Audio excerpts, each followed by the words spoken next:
Nous partons maintenant aux archives départementales de Seine-Maritime, la nouvelle exposition du pôle Grammont sur les transformations de la société du XVIIIe siècle aux années 80 à travers la pub et les marques Stéphane Gérin, Bruno Bellamri. C'est l'un des documents les plus anciens de cette exposition.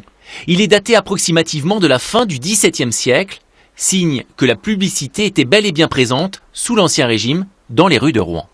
Il s'agit en fait d'un prospectus pour un magasin d'armement qui vend de la poudre et du plomb pour la chasse.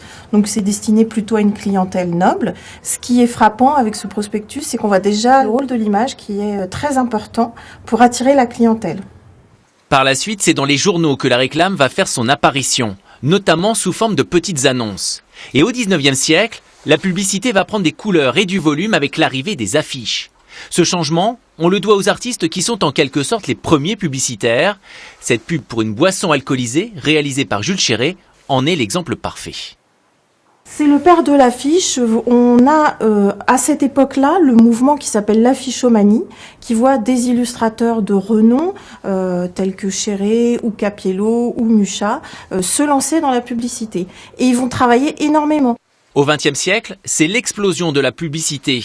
On va la retrouver sur toutes sortes d'objets et elle va littéralement rentrer chez les gens grâce à la télévision.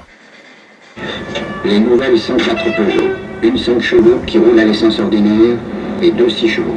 Hormis la richesse des différents supports présentés, cette exposition permet de comprendre que chaque publicité en dit long sur la société. Vous allez avoir également beaucoup de marques qui ont utilisé la ménagère, mais de manière extrêmement sexiste.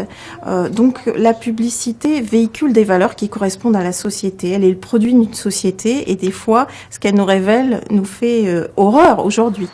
À nos marques est à découvrir au pôle culturel Grammont à Rouen jusqu'au 29 juin.